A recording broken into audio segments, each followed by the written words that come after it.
Hola a todos, soy Angélica Giordano, profesora de la UNED, Universidad Nacional de Educación a Distancia, y voy a presentar cómo evaluar el Informal Learning, una propuesta didáctica.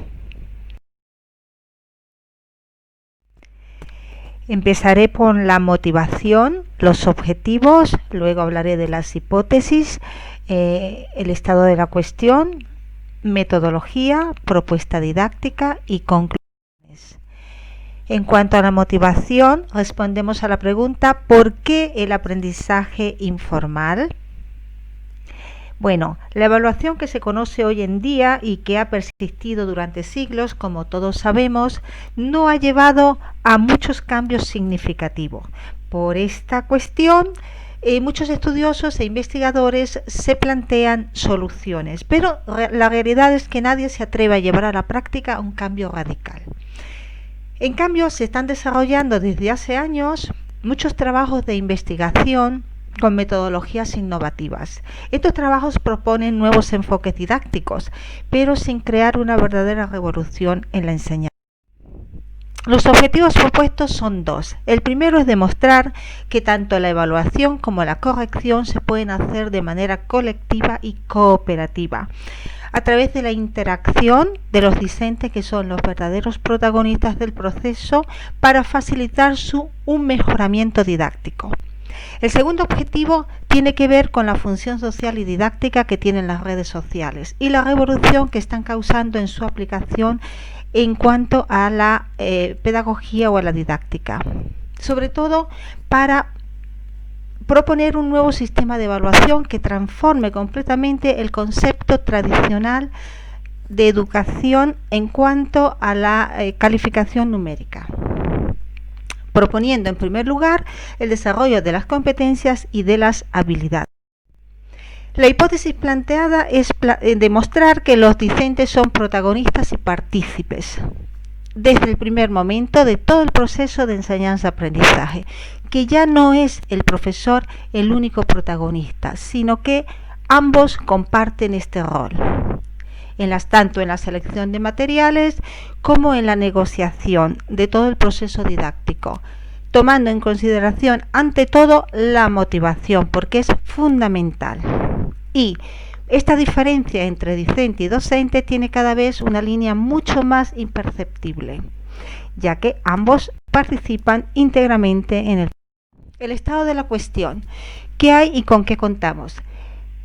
Realmente son muchos los estudiosos que se están dedicando a investigar para innovar en este campo de la docencia, es decir, para mejorar la evaluación y para mejorar en líneas generales, ¿sí?, en todos los ámbitos, ¿no?, en el campo docente, en la didáctica en general.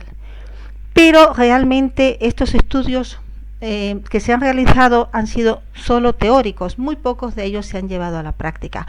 Bueno, aquí voy a nombrar algunos autores que han colaborado con sus publicaciones, aunque realmente no son resultados de estudios empíricos.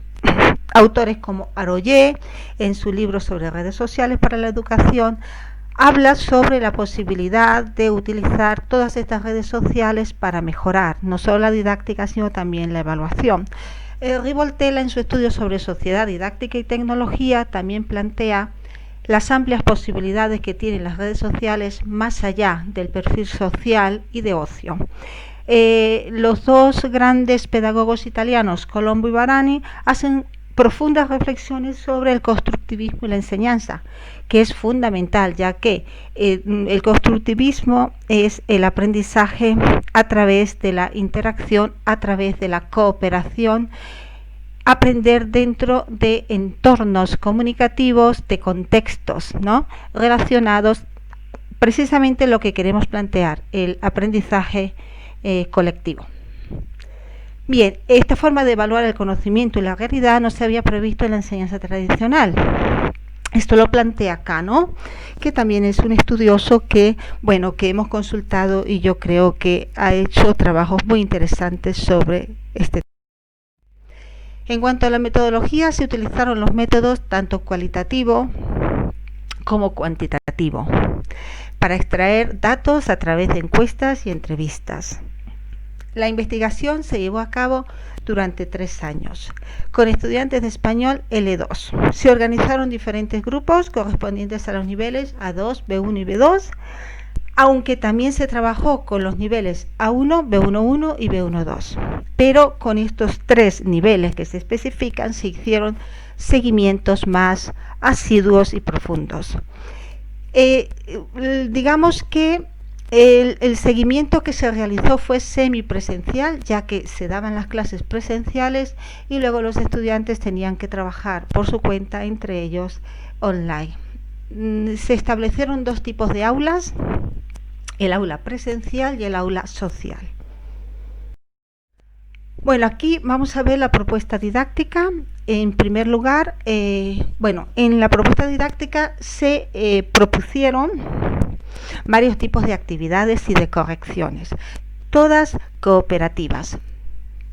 Aquí prácticamente es un ejemplo de corrección cooperativa, de cómo se lleva a cabo entre los estudiantes la corrección, cómo ellos mismos van corrigiendo el trabajo de los compañeros. Podemos ver que en primer lugar se plantea un párrafo de un texto escrito por una de las estudiantes y luego los compañeros van haciendo las correcciones. Se puede notar que utilizan formas muy sutiles para corregir a los compañeros. Palabras como mejor o incluso quiere decir, ¿sí?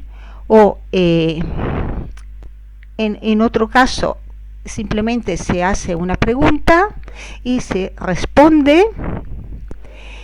Bien, esto significa que podemos aprender de nuestros alumnos, porque ellos no hacen una corrección negativa diciendo lo que has escrito no está bien, es totalmente incorrecto, esta es la respuesta correcta, no, sino que utilizan un sistema mucho más sutil, ¿sí? Mucho más afectivo, para que esta corrección surta más efecto y el alumno que está siendo sometido a la corrección se sienta motivado.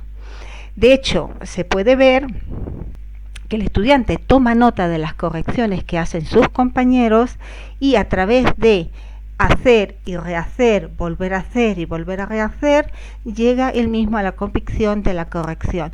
Aquí se trata de que el estudiante tiene que aprender a través del propio proceso de evaluación, ¿sí? Es una autoevaluación a través de la coevaluación, ¿sí? Es decir, se plantea al grupo o a la comunidad, en este caso, este tipo de evaluación, se coevalúan entre todos y luego al final se llega a una autoevaluación muy significativa, en este caso porque se adquiere un verdadero aprendizaje. Este es un ejemplo de escritura cooperativa. Aquí simplemente se propone a los estudiantes que elaboren un texto y el profesor simplemente les presenta el inicio. El inicio, porque se dividen en grupos y cada grupo elige un tema. Bien, en este caso, una aventura en Puerto Rico, y ellos continúan, ¿sí?, la situación que ha planteado el docente hasta llegar a una culminación. Aquí podemos ver que los estudiantes se ponen de acuerdo entre ellos, se coordinan, se corrigen, se autocorrigen, o sea, es todo un proceso de elaboración, corrección cooperativa y al final autoevaluación, por supuesto. La intervención del docente es pasiva y, por supuesto, con mucha motivación. Entonces el docente simplemente participa animando a los estudiantes porque son ellos solos los que están recorriendo todo el proceso. El profesor, simplemente está observando, ¿no? Y un poco guiándolos, ¿no? Entonces podemos ver que utiliza las caritas, los stickers, ¿no?, para motivar. Llegamos, digamos que a la parte final del proceso en el que el profesor ha deducido a través de los grupos de trabajo, las comunidades lingüísticas, los resultados del desarrollo de las competencias. Entonces, en esta tabla prácticamente se presenta el progreso de cada estudiante. Lo que hace el profesor realmente es medir dentro de los grupos de estudio, ¿sí?, la participación de cada uno de los integrantes y en qué medida ha desarrollado las competencias. Entonces, se desarrolla en todas las competencias. Por un lado, las competencias generales, saber ser, aprender a aprender, y la iniciativa y creatividad. Entonces, se crean 4 baremos en proceso: bien, muy bien y excelente. Y se le da un valor numérico a cada uno. Esto para no hacer un salto demasiado radical entre la evaluación tradicional y la evaluación por competencias o informal que se propone en esta experimentación. Bien, luego las competencias lingüísticas y comunicativas, léxica, gramatical, ortográfica, semántica, sociolingüística y pragmática, a qué punto se desarrolla. Y las competencias básicas también en ciencia y tecnología, que son importantes porque tienen que manejar muchas aplicaciones tecnológicas. Por último, las competencias sociales y cívicas, porque estos estudiantes tienen que estar integrados en la cultura meta prácticamente, ¿no?, en la lengua 2 que están estudiando. Es muy importante evaluar las competencias generales porque no solo el estudiante tiene que saber ser en la lengua meta, sino también tiene que aprender a aprender técnicas, estrategias de aprendizaje que son fundamentales para que el aprendizaje de hecho sea eficaz. Bueno, al final prácticamente el profesor lo que hace es hacer algunas observaciones sobre cómo ha ido todo el proceso y cómo se han desarrollado las competencias, y lo de la calificación final queda en discusión, ¿sí? ¿Es necesario dar un valor numérico o simplemente, ¿sí?, lo hacemos a través de la tabla de competencias? Lo único que el profesor sí da al estudiante, digamos que sería lo que va a sustituir un poco la nota numérica, las estrategias. Es decir, si este estudiante no ha conseguido desarrollar todas las competencias, se ha quedado todavía en proceso, eso significa que necesita más tiempo. Pero ese más tiempo, ¿cómo lo tiene que utilizar? Si no ha desarrollado todas las competencias, significa que ha encontrado obstáculos, que el estudiante tiene carencias. Y para eso sirven las estrategias, justo para que el estudiante pueda mejorar su proceso de aprendizaje y pueda desarrollar las competencias que todavía están en proceso, ¿no? Por ejemplo, este estudiante, las estrategias que se le recomiendan es encontrar la motivación en la lectura de textos breves y sencillos para reflexionar sobre la gramática, el léxico y la ortografía. Vivir con una familia española para interactuar y conocer más de cerca la cultura. Dormir escuchando la radio para acostumbrarse a la fonética del español o educar el oído a la comprensión oral y adquirir léxico. Es importante no desanimarse ni perder la motivación que le puede buscar en lecturas interesantes que le gusten. Entonces, siempre la motivación es... Entonces, ¿cuál es el resultado de la evaluación? Pues realmente el resultado que se propone en este estudio experimental es poner en duda la evaluación numérica, ante todo. Bien, y reflexionar profundamente sobre qué es lo más importante, la nota tradicional o el aprendizaje eficaz. O sea, a este punto la evaluación, el resultado de la evaluación sería el desarrollo de las competencias y luego cómo mejorar todo este desarrollo de las competencias que aún no ha concluido, pues a través de las estrategias de aprendizaje. ¿Cómo podemos concluir? La evaluación del aprendizaje en entornos informales puede ser posible. Sin embargo, todos sabemos que es un proceso muy complejo, ¿no? Entonces, nuestras hipótesis y objetivos planteados en esta experimentación realmente siguen abiertos, ya que es un proceso bastante controvertido. No podemos decir que se han cumplido del todo porque seguimos investigando, seguimos buscando salidas alternativas, y para eso aquí tenemos un foro de discusión para ver las propuestas que todos tenemos.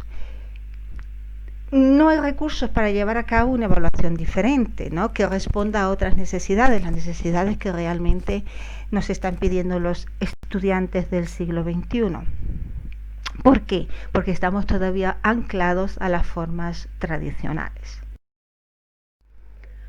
¿Cuál es el problema? Pues que la sociedad está formada en la evaluación numérica y no es fácil aceptar otro tipo de evaluación que no indique un valor y establezca una escala, premiando a los excelentes y dejando fuera a los más débiles. Digamos que es un poco una situación que penaliza a los que no consiguen desarrollar todas las competencias. Entonces, en esta experimentación lo que sí se puede demostrar es que la enseñanza informal es mucho más motivadora y eficiente porque hace reflexionar a los estudiantes sobre el propio proceso a través del trabajo colectivo, ¿no? En beneficio de los avances individuales, porque trabajando en grupo, continuamente interactuando con los compañeros, se aprende de ellos, se ayudan entre todos. Entonces el alumno que tiene más dificultades termina sintiéndose apoyado y aprendiendo de lo que se trata. Esta evaluación de modo colaborativo en comunidades de aprendizaje hace que se desarrollen entonces los conocimientos, ya que los alumnos están dentro de sus propias expectativas y lo que hace es mejorar, ¿no? Y llevar pues el aprendizaje, el final del aprendizaje al éxito, ¿no? A través de la reelaboración de los contenidos, ¿no? Haciendo y rehaciendo.